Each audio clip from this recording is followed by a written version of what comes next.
I first noticed the suit, and then as I kind of looked upwards in it, this creature, I don't want to say creature, but like obscured head. This great mouth, which at first seems kind of terrifying, but the more you sort of look at it, it kind of becomes less so. And you see the dead eyes as well, which means that there is lack of soul, right? The soul, the eyes are the windows to the soul. Hidden agenda maybe of the ordinary person who comes on as a sort of businessman. I have your best interest at heart, and then turns out to be something other than that.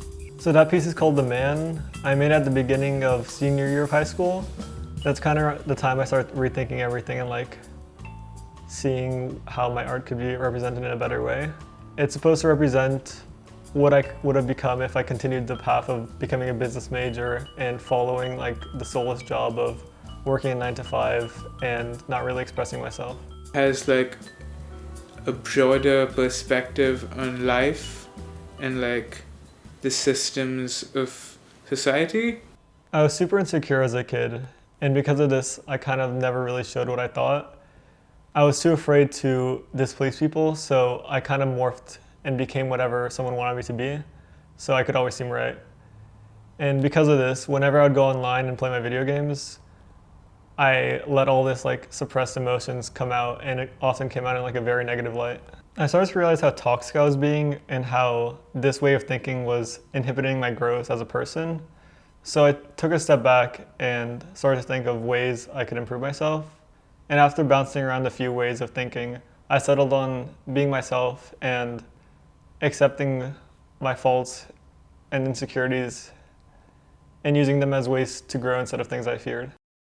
The thing that really got me started in art was graffiti, actually. I was super fond of the strong lines and the rebellious aspect of most of the medium. I wasn't too big on traditional aspects of art and how drawing still lifes constantly was how most art classes were drawn. Luckily, my art teacher, Miss Fab, never really restricted me to any of those rules, and she kind of let me explore what I wanted to do and didn't really put a boundary on my creativity.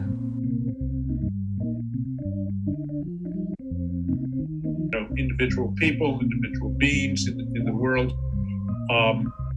and in a certain sense how they interact and how they appear and disappear and reappear in our lives. There's a wonderful sense of caricature. It's definitely not an idealized picture of humanity, but everybody's kind of quirks and fables and funniness. Typically you want to draw like all these nice representational works, so like I really like seeing that they have their own style and like they're experimenting with different methods and colors and the way that they create. This piece is supposed to show my world and how I feel like everyone is connected.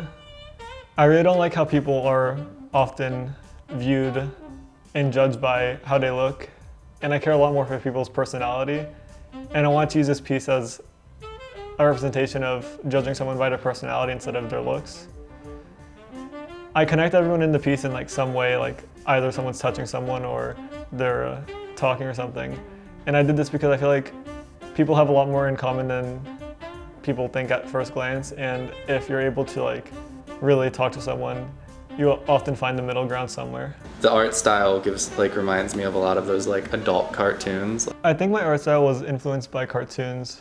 I was basically raised on Regular Show and Adventure Time, and I was super intrigued by the way they were just able to bend reality, and it allows you to tell you whatever story you want without any restriction.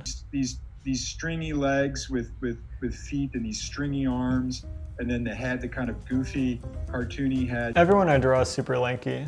I never did it on purpose. It just kind of happened, and I liked the way it looked. I think it comes from that's just who I am as a person, and I kind of express that in my art.